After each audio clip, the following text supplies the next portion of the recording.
We are in mental health. All right, let's continue and finish our discussion with regards to mental health nursing. We are talking about different disease conditions, mental issues, mental concerns. Now we are here in phobia. In phobia, of course, there is what we call unknown fear. Unknown fear. So what are we going to do with this phobia? How are we going to manage phobias? We're going to have this what we call gradual desensitization. Gradual desensitization.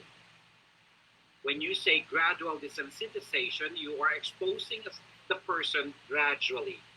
Exposing the person gradually, whatever that this person is afraid of. For example, this individual is afraid of snake. If this individual is afraid of snake, gradually you're going to expose this individual. You start with a picture, and after picture, maybe television, and then going to the zoo, So gradual desensitization. When it comes to obsessive compulsive disorders, in obsessive compulsive disorders, there are what we call recurring thoughts. These are all related to anxiety. These are all related to anxiety. Or probably during childhood, something happened. Like I said, if we are too strict during bowel and bladder training, there's a possibility that our kids, they will grow up with OCD. What are we going to do with this OCD patient? Distract the client, but do not interrupt. For example, if the patient is washing their hands, you're not supposed to interrupt the patient by saying, hey, stop washing your hand. If you're going to do that, you are interrupting the manifestation. And the patient, of course, will stop for a second, and then they're going to repeat the act again. What we are going to do is to distract. For example, I'm washing my hands. What we're going to do is to put a dry towel. If I see or saw the dry towel, subconsciously, I need to dry my hands. It did not stop me with what I'm doing, but you are distracting me. All right? So schedule time to complete ritual. For example, the dinner time is 6 p.m. The ritual can be done at 5 p.m., like washing their hands. Promote safety, especially if this is hand washing. They may have this irritation of their hands, so skin integrity. Set limits on the ritual that interferes with physical well-being. Encourage client to verbalize concerns. Women, if you are anxious, what are the repetitive actions that you usually do? If you're anxious, there are some of you, if you're anxious, you keep on combing your hair.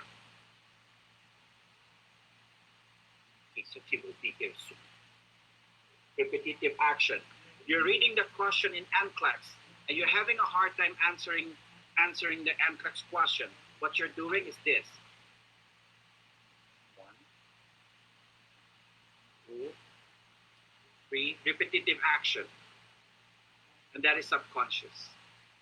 Right? You've noticed that to yourself, or you keep on doing this. Right? You keep right? So those are the repetitive actions. Allow the patient to verbalize.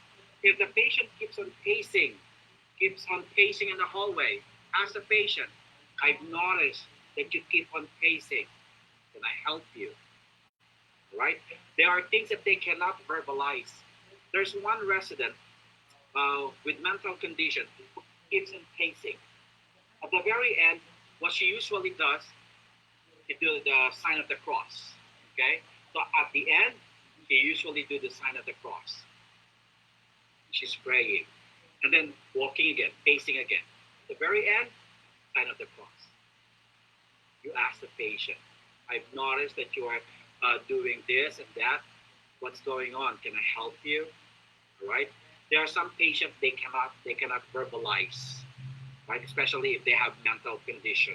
Unknowingly, the patient who's doing that has diarrhea. She wants to be changed. So, before, when she was okay, if she has a problem, she has concern, she prays.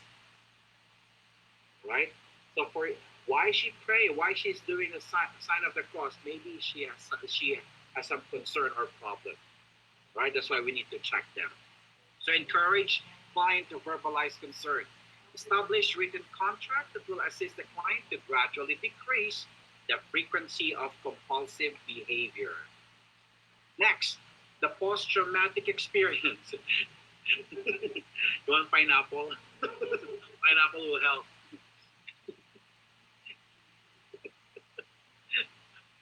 Drooping. That's the start. Too much lying. Too much rice. So me, I keep on talking. I'm standing, so I'm awake. So post-traumatic experience. People experience rape, war, violence, motor vehicular accident, witnessing violent death, earthquake. If you're from the Philippines or from California, you are experiencing earthquake. So we have earthquake here most of the time, and even in the Philippines. Some, of course, they have these flashbacks.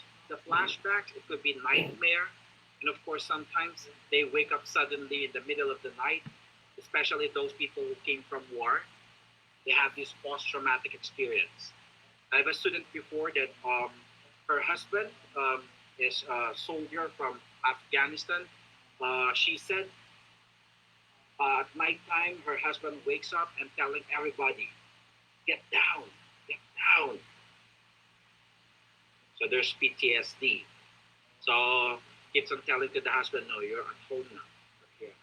That's why those people who came from war, they need to see a doctor, a psych doctor, right? For, of course, to maintain the mental status. Hallucination and illusions. Did we talk about the difference between hallucination and illusions? So hallucination versus illusion. Hallucination, there is a stimuli. Sorry, there is no stimuli. There is no stimuli. While illusion, there is misinterpretation of the stimuli. So, no stimuli, but they are seeing something. There's no bugs, but they saw that there are bugs. They feel that there's bugs. There's no stimuli. That's hallucination. In illusion, there is misinterpretation. There is misinterpretation of stimuli. What do we mean by that? If I'm lying down in my bed, my hospital bed, and I saw that there's an IV pole. If there's an IV pole, I'm lying down and I'm talking to this IV pole. Hey mom, how long you been standing there? Is that hallucination or illusion? Illusion, because I misinterpret the IV pole as my mom. Okay? I'm looking on that wall and I'm telling everybody, look at that pink bird. There's so many pink birds on that wall. Look at that. Hallucination. Okay? So tell me if this is H or I. Because some of you, illusion. When I ask hallucination or illusion, all right? I'm going to look at this. Oh my God, look at this. There's this. Oh, what a long sausages. Because I misinterpret those fluorescent lamp as sausages, right? So those are the difference. Okay? Next, you know what to do if there's hallucinations, all right, and illusions. So we know what to do with those hallucinations or illusions.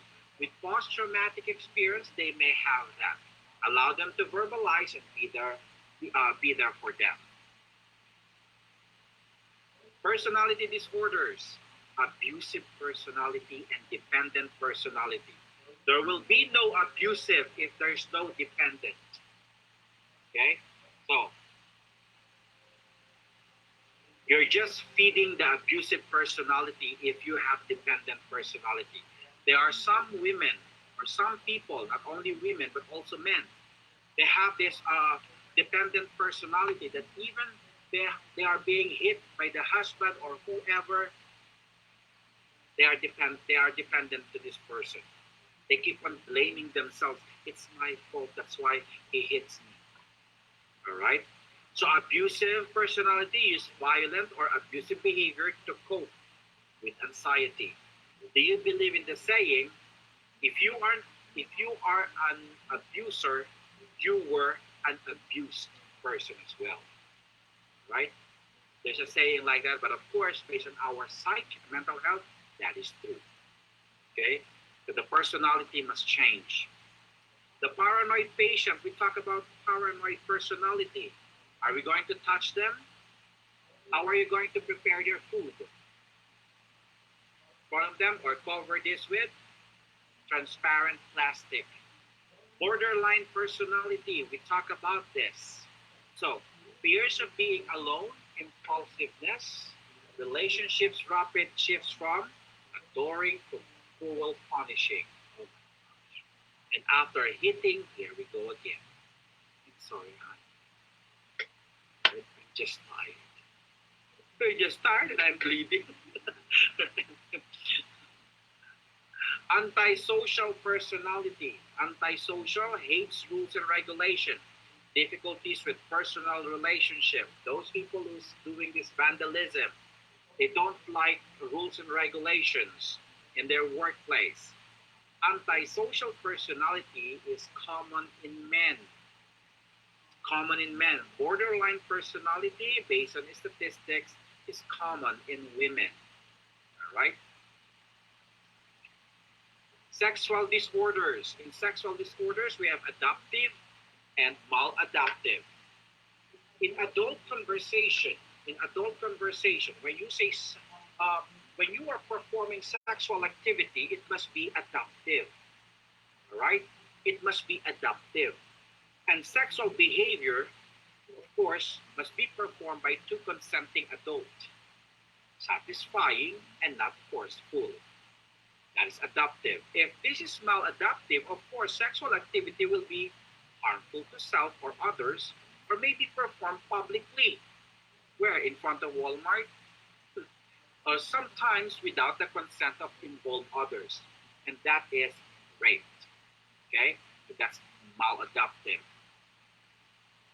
We are going to face different types of individual or people, and of course, with different sexual orientation.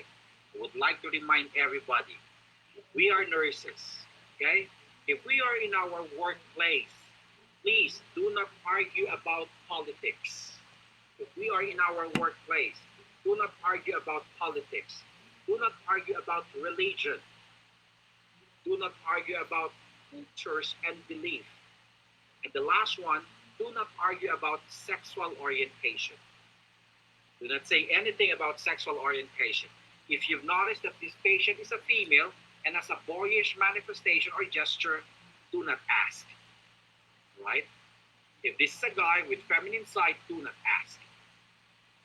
Right? Because sometimes once you say something, sometimes it's being misinterpreted. Just be safe. In sexual orientation, there is heterosexual, homosexual, and of course, there's a problem with, of course, identity disorder, sexual and gender identity. So hetero, express sexuality with members of opposite sex. Homosexual, express sexuality with the members of same sex. And sexual and gender identity disorders are the one with sexual dysfunction. Paraphilias, gender identity disorders, they have those kind of manifestation.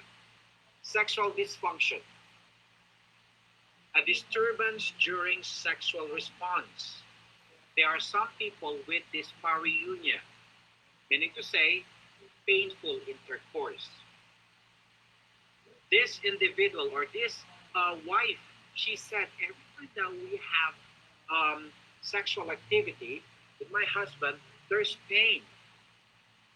The OBGYN said, why don't you use a water-based cream? Okay. Lubrication, a lubricant. They used that, but it didn't help. When the wife visited a psych doctor, The psych doctor said, submit yourself. And she submitted herself fully, and it helps. So it's a preparation of your mind and body when you are performing the act. But the problem is, there are some people, even though they submit themselves during activity, still they have this reunion. Next, hypoactive sexual desire. My goodness. Hypoactive.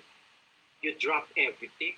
Honey, I dropped my robe. Put it back, it's cold. Honey, I don't have work tomorrow. It's okay, good. You can clean the house. Right? Hypoactive.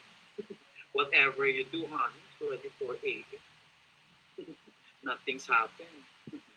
Premature, oh, look at this. Premature ejaculation. They just touch you. Done. If this one is hypo, this one is hyper.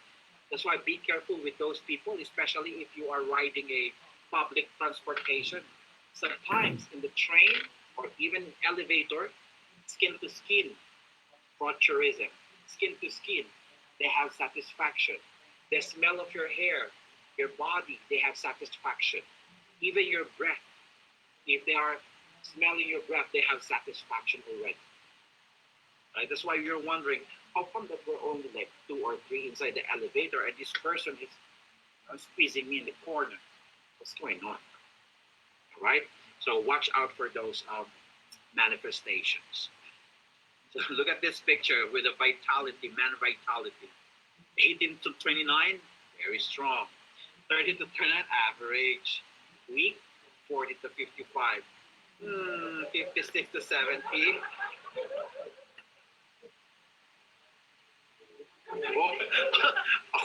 Ano kayo po Hirap yung mabulag.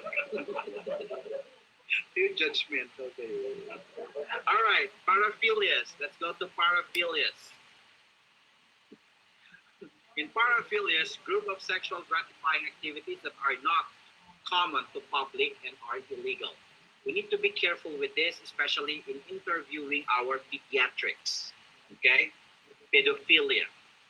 Most common pedophiles, based on our statistics, are grandmother and grandfather. Okay? Most common, based on statistics. And of course, there are single men and single women who's performing pedophilia. There was an incident that this 7-year-old granddaughter, right, she was being pushed by the grandmother, 7 years old, and the grandmother was performing douching. All right.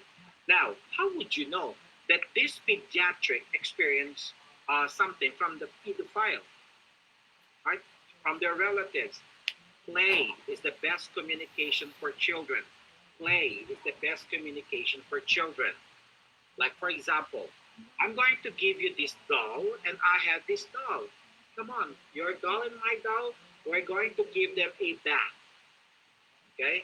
So, how are you going to give a bath to your doll? Are you going to give shampoo to your doll? What else? Because I'm going to give shampoo and wash my doll. What about you? If this child is doing something to that doll, meaning to say that child is also experiencing that. All right? Play is the best communication for children. Exhibitionism. Oh my gosh. Exhibitionism. If you are wearing a fashionable clothing, that's not being exhibitionist. It's being fashionable. That's part of fashion. If you are wearing a cocktail dress and it's backless or above the knee, that's fashion. Okay? That's not being exhibitionist. Exhibitionist is you are just walking in the parking lot of Walmart and someone jumped in front of you and showed the private part. Right? What would be your response? If someone jumped in front of you and showed something.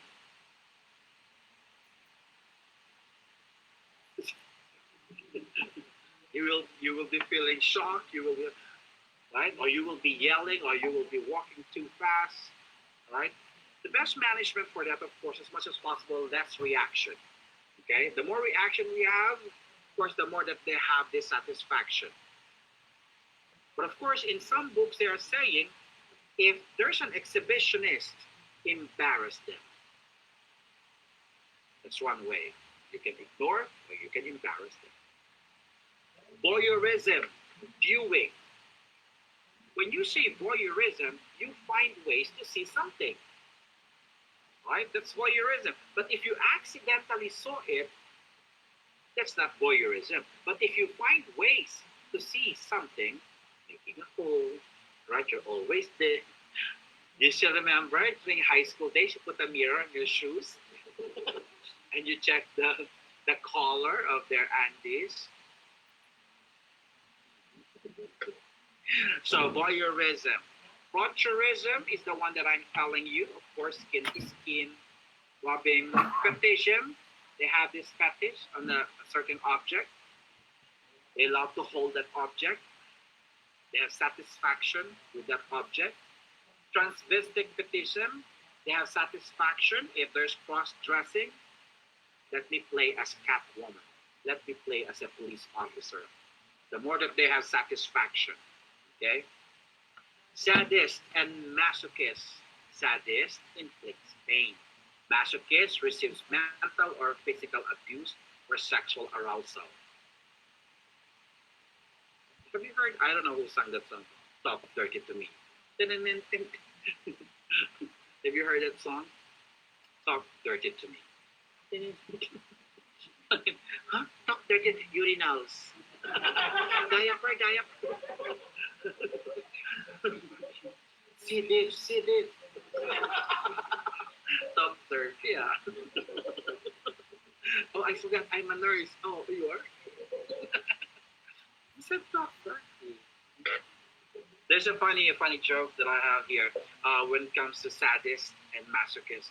They said Britney Spears is one of this.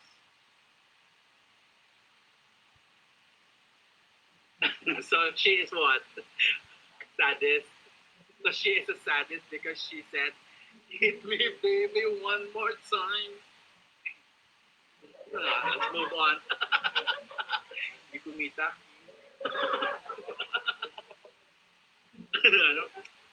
That's a joke, huh? I don't want Britney Spears to call me and sue me. All right, let's talk about eating disorders. In eating disorders, there is what we call anorexia and bulimia. Anorexia nervosa and bulimia. In your own point of view, which one is more severe? Anorexia nervosa or bulimia?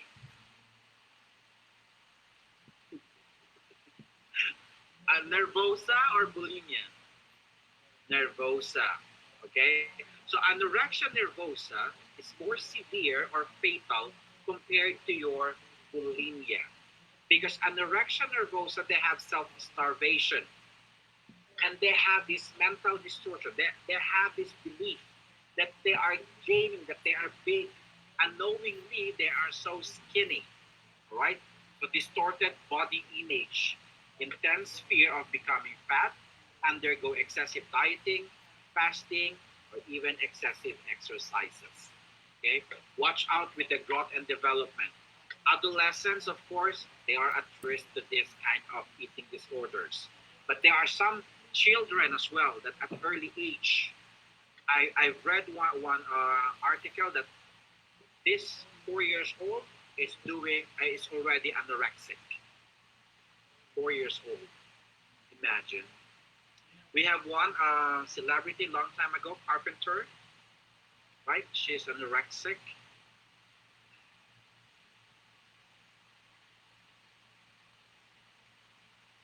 And we have NCLEX instructor who's not.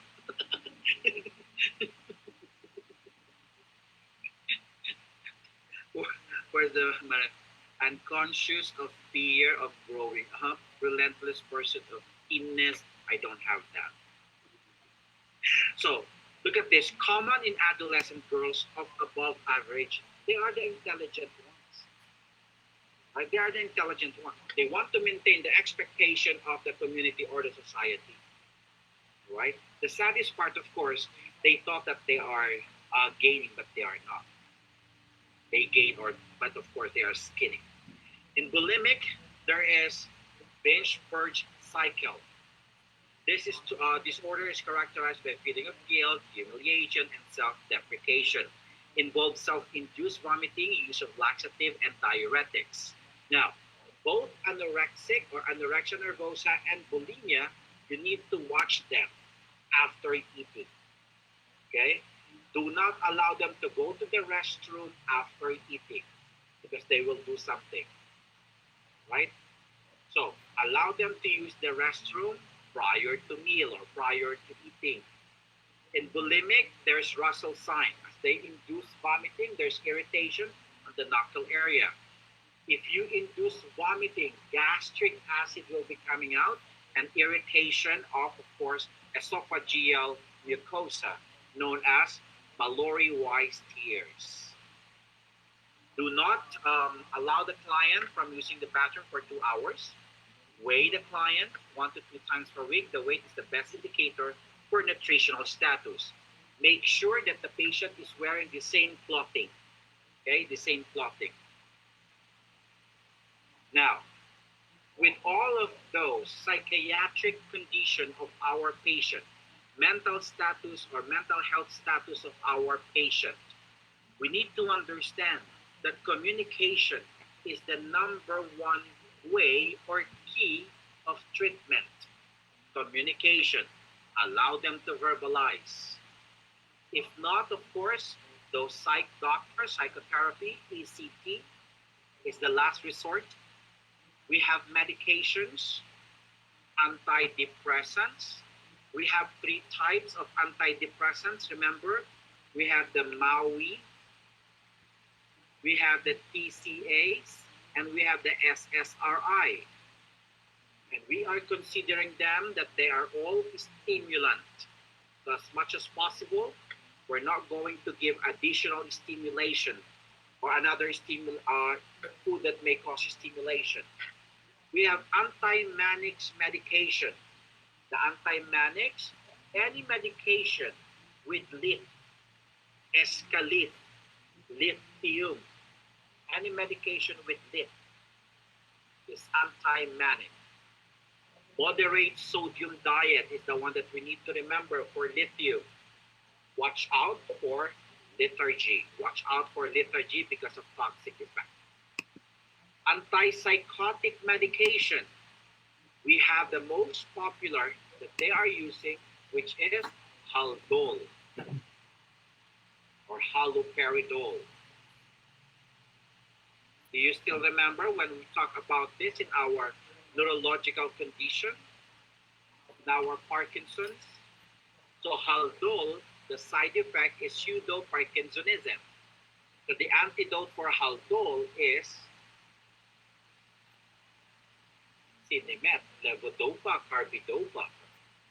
You have anti-anxiety medication that we've been talking about, the PAM, LAM medication, the Diazepam, Lorazepam, Alprazolam, Midazolam, the PAM, and LAM medications. Some of you are not with me anymore. you are in a different dimension of the world already.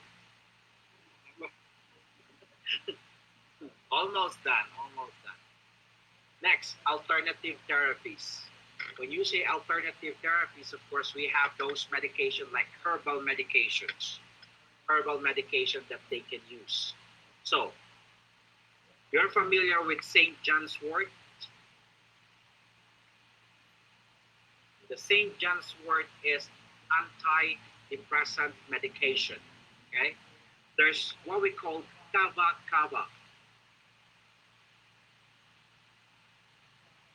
Kava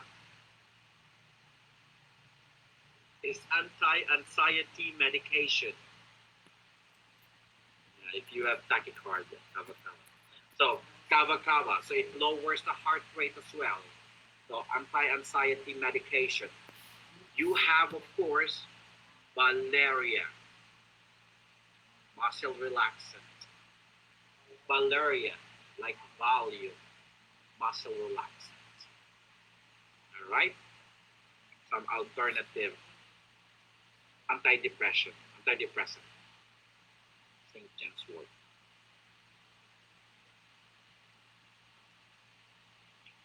Well, here we go with our addiction.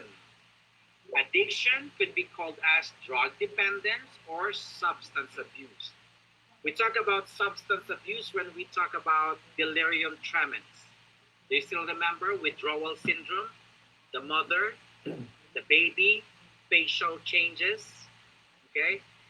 The baby will have facial changes, cheekbones depressed, undeveloped chin, and of course they have withdrawal syndrome or delirium tremens.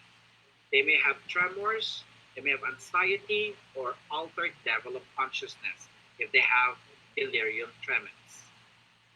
Alcohol dependence or abuse. In alcohol dependence or abuse, of course, when can you consider that you are alcoholic? If you are drinking alcohol every day and you cannot pursue your life without alcohol.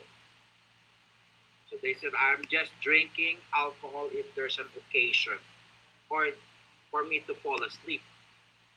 But without alcohol, you can't sleep. You're already dependent. All right? Delirium tremens. This is your withdrawal syndrome. Withdrawal syndrome. Watch out for withdrawal syndrome manifestation, your delirium tremens.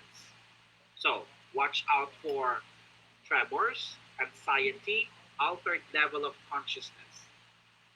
I'm simplifying that. Your hallucination is altered level of consciousness. Okay?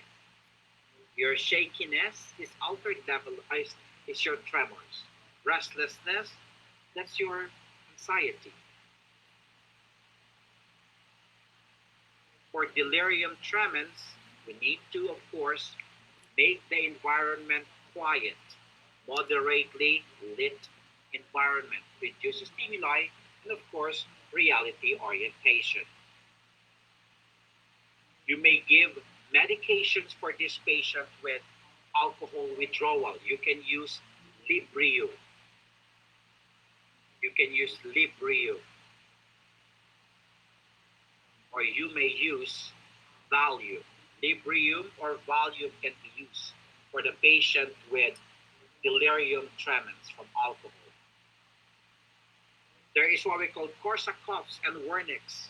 Korsakoff's deficient, Wernicke's deficiency with vitamin B1, thiamine deficiency.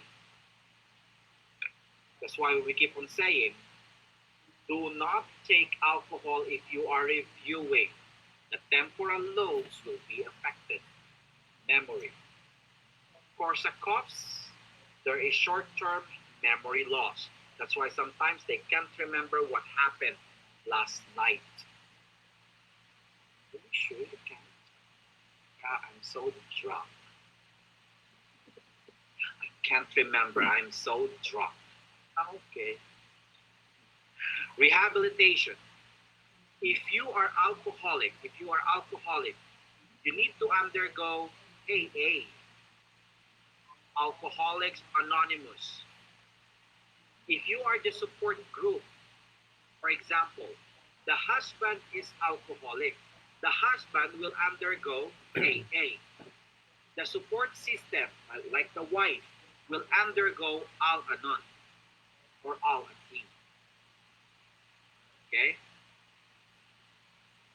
If you are the parent of an alcoholic young boy, this young boy will undergo AA. The parent will undergo Al-Atin or Al-Anon.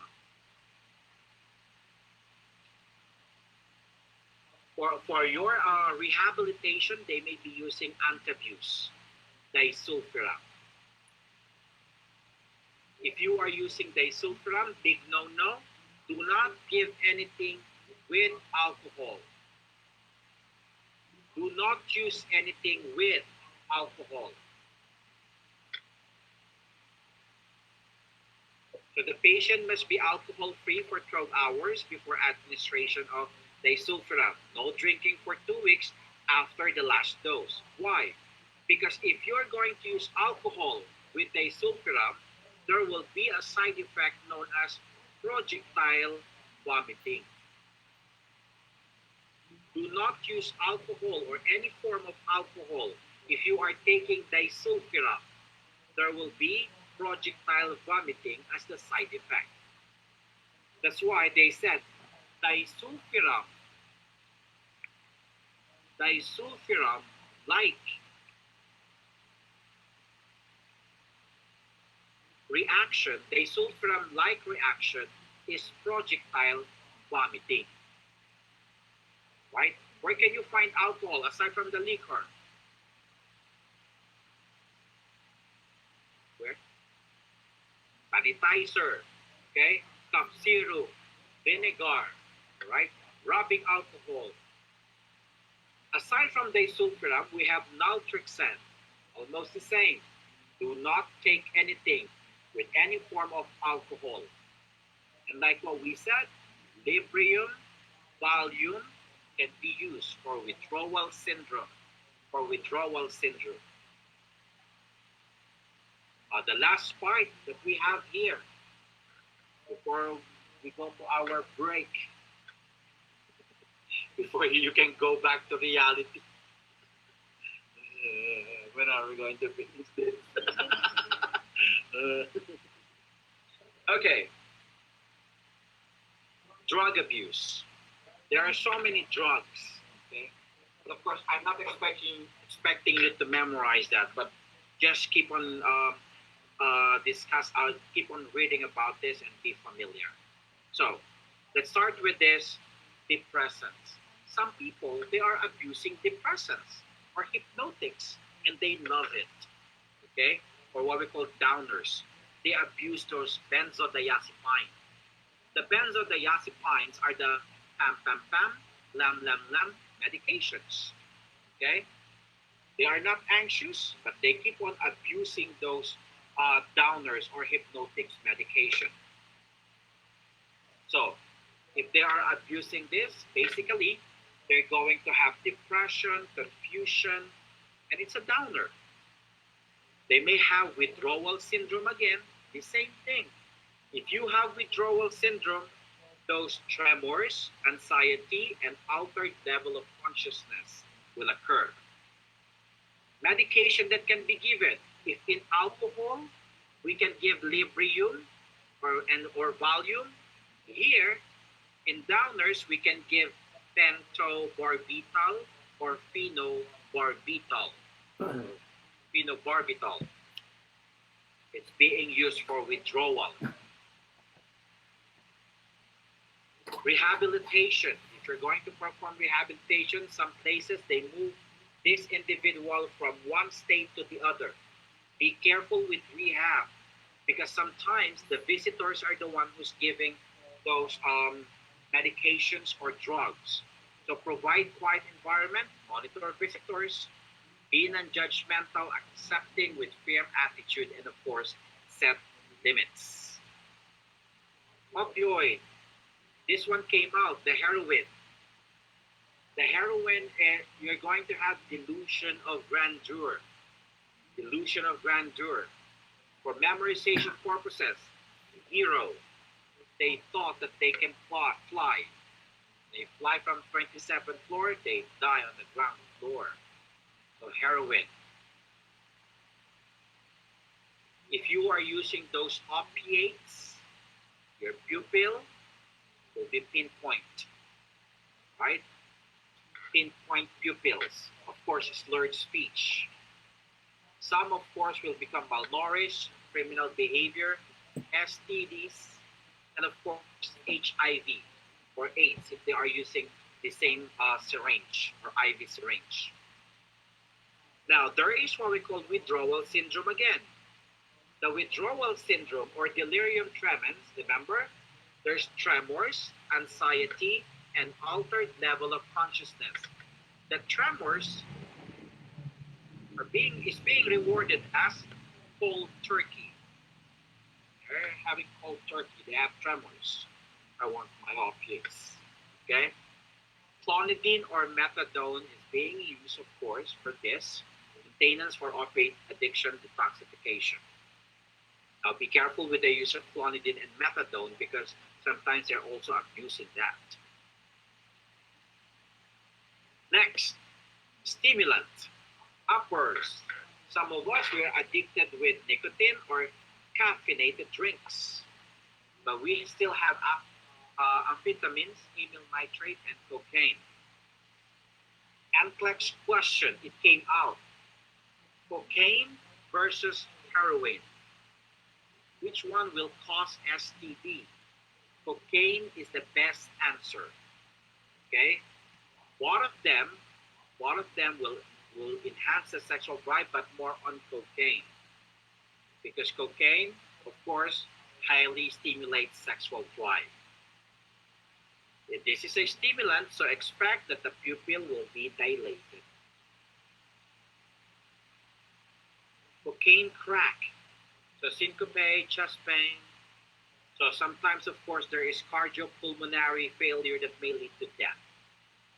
In high dosage, they may have this what we call tactile hallucination, cocaine bugs, heroin bugs. That's why you will notice sometimes those people who are addicted to cocaine or heroin, sometimes they have a lot of scratches. I think they're doing them. All right. I don't know if you've seen the movie Heroin Bugs. That the two of them or three of them, they are just inside the room. They took heroin or cocaine and they are experiencing bugs for 2 hours. Just the three of them. Right? And they earn a lot of money from that movie. The same thing with the movie of Sandra Bullock. What was that? The spaceship? Outer Space? No, not Bird Box.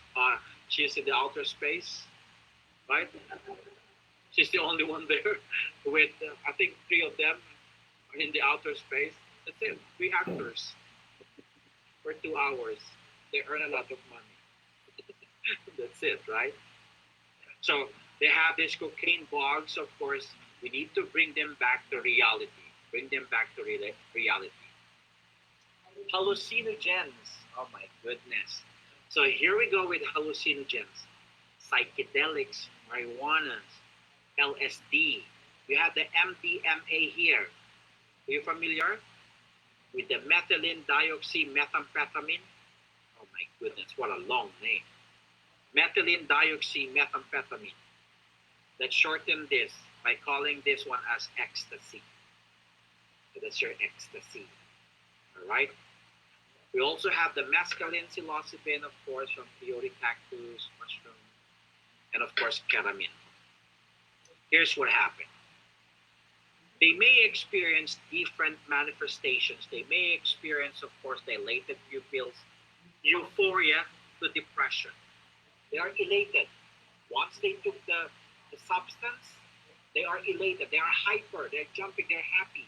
But once this medication or substance subsides, they will feel depressed.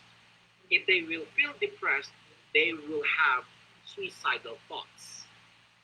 That's why other drug addicts or abuser, they don't want to experience depression. That's why they are going to reinforce it again if they feel that it's going down. Or if not, they commit suicide. Right? There is what we call manifestations, restlessness, bad trips, administer value. Administer value. PCP. The PCP, or also known as angel dust. It's white, it's powdered. So they're going to have this what we call grandiosity, irrationality, violence. And look at the hallucinations that we have here. Seeing colors when loud sound is heard.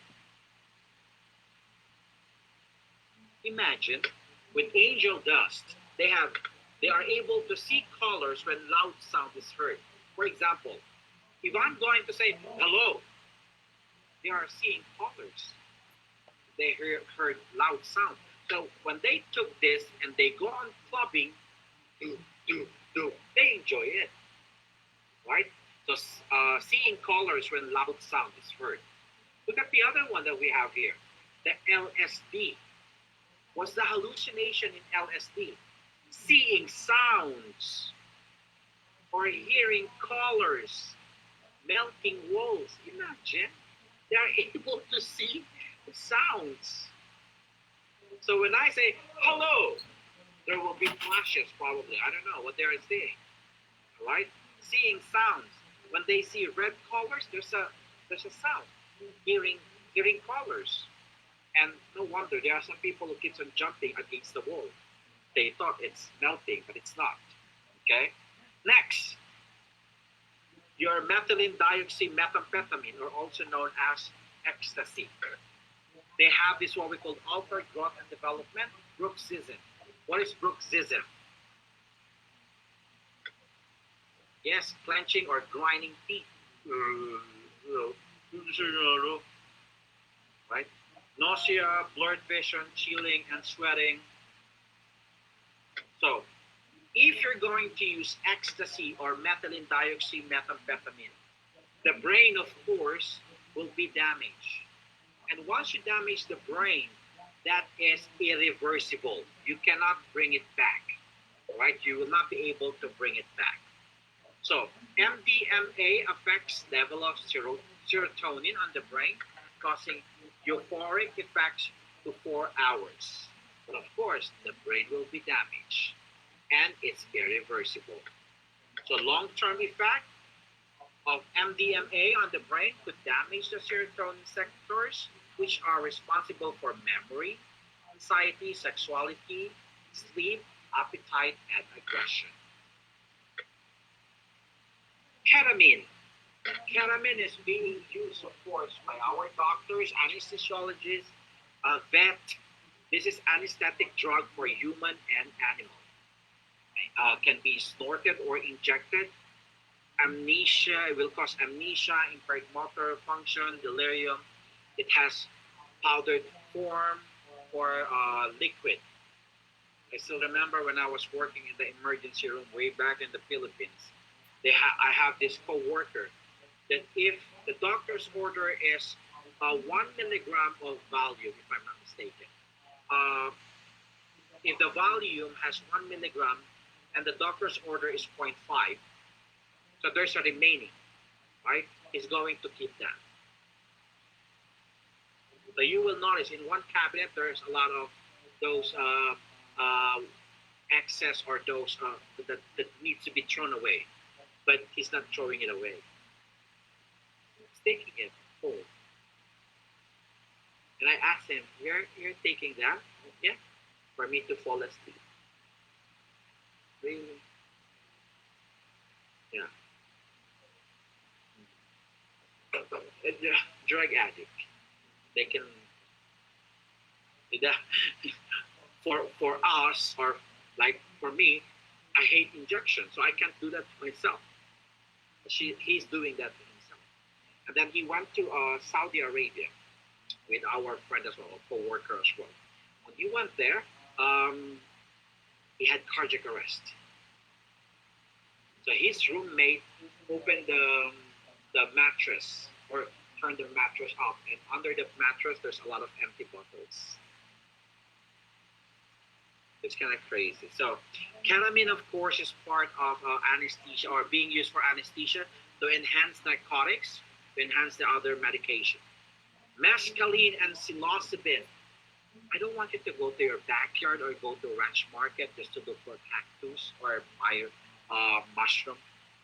Mescaline or peyote cactus is being used, right, to have hallucination. Psilocybin, the same thing, is being used to have hallucination. So some cultures, some people, they are using this, right? Cannabis or marijuana.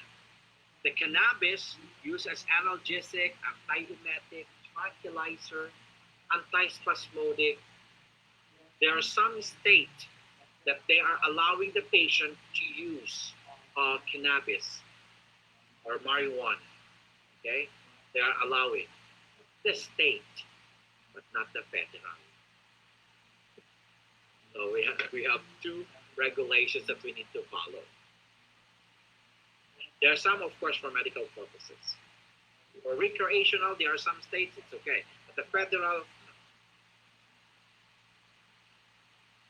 remember.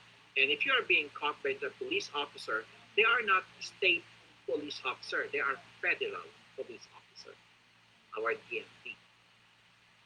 So be careful. So we have this smoke in a joint, of course, a joint or nail, pipe. Those people they have this bong, right? You're familiar with bong. The bong is a common nickname in the Philippines, correct? Do you agree? Right? Bong is a common nickname or pet name. Sometimes they double the word bong bong. Right. In the Philippines, they double the names, right? Tin Tin, June June, Lapu Lapu. They double everything. It's so funny. This is my nickname, Bong. It's too far from Walter. My mother my sister's name is Teresa, so we call her Terry or Tere. The other one is Cecilia, so we call her Cec or Cecil, right? My brother is Raymond, so we call him Bon or Ray. My name is Walter. They call me Bong. Right? I don't understand why. When I research about the name of Bong, aside from of course being used for marijuana, in Asian culture, Bong means precious child.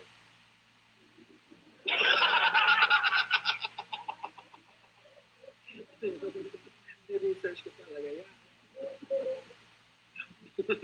That's why my cousin, when I came here, my cousin grew up here in the United States. When I came here, of course, I have this culture shock. In the Philippines, um, we are not allowed, my family, we are not allowed to answer our parents back, or else you will receive select all that apply. You know what I mean? Select all that apply. Pinch, sandals, belt, broomstick, branches. All right, you will receive that if you're going to answer them back. Here, my cousin answered my aunt back, and it's kind of crazy. The back of my mind, and then she's telling me, "Oh my God, you know what, cousin? This house is a hell." So I was new here. My mom, she said, "Devil." Huh? I cannot tell that to my mom. Right? So they have that kind of thing, but they love each other. And then she told me, um, I don't wanna call you Bong anymore. And I asked why? Because Bong is, Bong. I said, I don't know, it's Bong. Yeah, so she explained to me. So I just wanna call you Walter. Okay.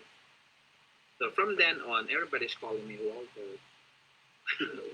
In the Philippines, if you are being called by your real name, that's gonna be your classmate from school, right? If you live in one state, they are going to call you with your nickname. Tekla! Uy, Bax! Batokan.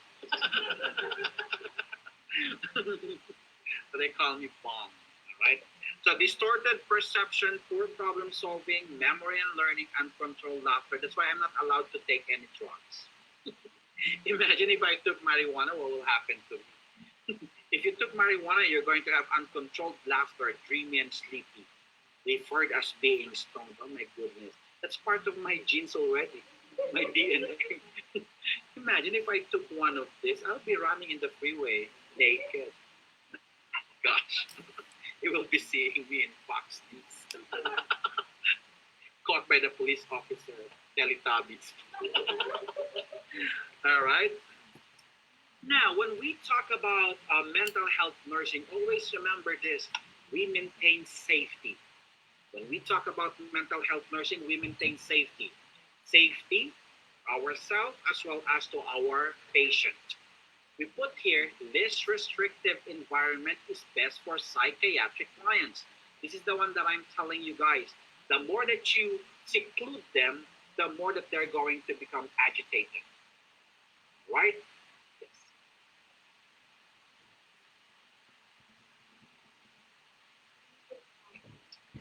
You You allow them to wander, but of course, you need to watch them carefully. It doesn't matter, whoever is assigned to them. Yeah. But you're not going to like, because here, if they are Alzheimer's patient, if you work in the facility, in the hospital, it's easier because it's acute. Few days after, they will be going home. But if you are in the long-term care facility, there's a unit for Alzheimer's. The memory lane unit. The Alzheimer's. So all of them are Alzheimer's. And sometimes, of course, it's locked. They will not go out. That they keep on ambulating. If you've noticed that they are not there anymore, so you check them where they are, where this patient at. That's how it goes. Yes, there's what we call wonder guard. Wonder guard. And the wonder guard, of course, if they pass through on this door, it will alarm. The door will alarm. So it could be bracelet. Sometimes, no, not necklace because they are. It could be bracelet. Yeah. Yes. But med alert, of course, it's different with a wonder guard. If the husband goes somewhere else, all right. So always remember this. Least restrictive environment is best for psychiatric client, and safety is our priority. Safety is our priority. All right, and that's the end of our discussion. You will pass, guys. You will pass NCLEX. All right? Yeah, claim it. So for now, what I want you to do is to go to the restroom, have some break, and when you come back, we're going to have a little activity or a little discussion.